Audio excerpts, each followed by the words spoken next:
皆様お待たせいたしました。以前の動画で扱った JRXG6 プロポと T-REX150X の GRS ボードを搭載した K110S の初飛行でございます。実況はヘリーコミサエ、解説は RC ヘリちゃんでお伝えいたします。RC ヘリちゃんよろしくお願いいたします。RC ヘリちゃんです。よろしくお頼申しまする。私、この日をとても楽しみにしておりました。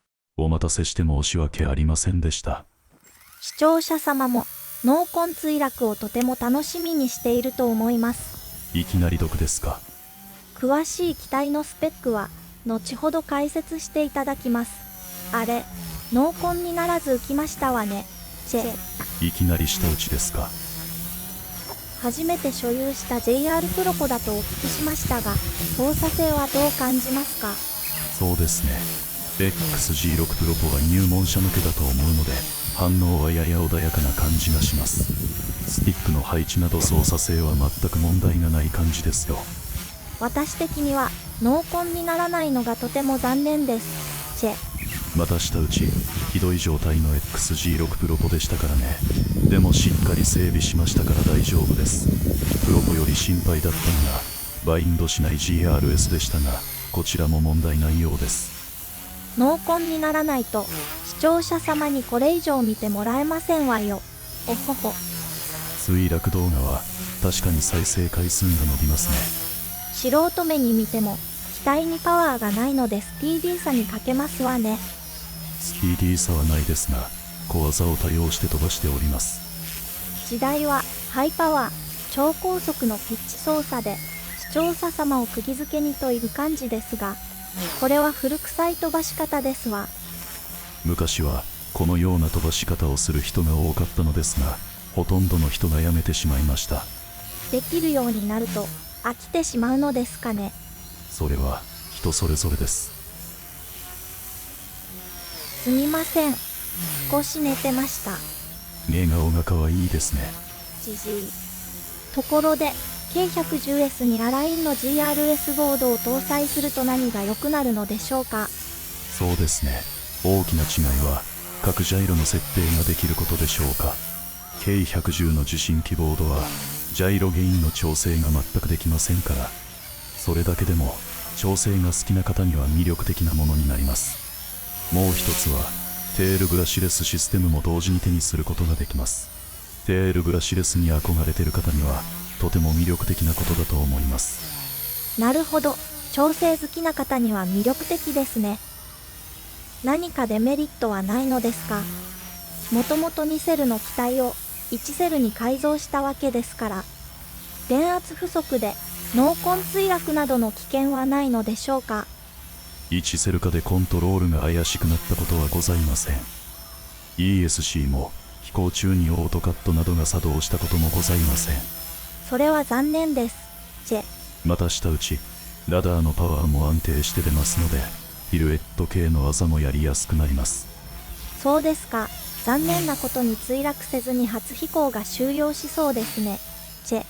また下打ち、無事初飛行が終了しました。つまらない飛行ありがとうございました。こちらこそありがとうございました。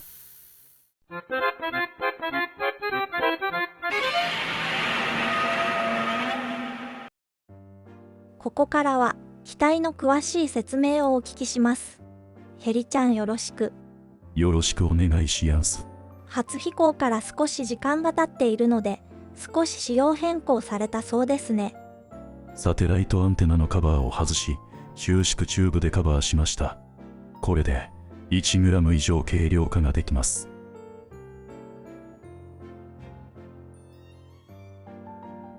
モーターは旧型の K110 のものです。パワー的には K110S のものより少し劣ります。それはなぜですか？エナメル線の巻き数が違います。旧型は7ターン、S は6ターンです。Wi-Fi アンテナが破損したので、ケーブルをアンテナの代わりにしています。これはまずいですね。電波法違反になる可能性がありますわよ。そのようなので、早急にアンテナを付け替える必要があります。さっさと変えなさい。テールモーターは1103タイプのブラシレスを使っています。もっと小型の軽いタイプにすれば軽量化になるのでは？ T-REX150 はテールヘビーの機体ですから、その機体用にチューンされた GRS を使う場合は後ろが重い必要があるのです。それならバッテリーを後ろ気味に搭載すればいいだけでは？あ、その手があったか。T-REX150 のボードを K110 に搭載する場合、一番目の障害がこのサーボを物理的に逆転サーボに改造する必要があります。プロポでリバース設定にしてもダメですか？ダメです。改造して逆転仕様にする必要があります。めんどくせえ。もう一つはサーボホーンを長いものに変える必要があります。それはどうしてなのかな？ GRS に K110S のサーボを使うと作動量が少なくなるからです。そして最後の関門が ESC の改造です。まだあんのかよ。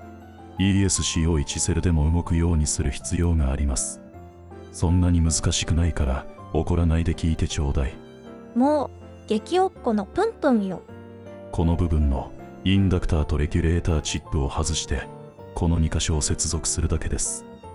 GRS についていた ESC を使う場合はプログラムを書き換える必要はありません。それはなぜなのかな？最初から BL ヘリのプログラムがインストールされています。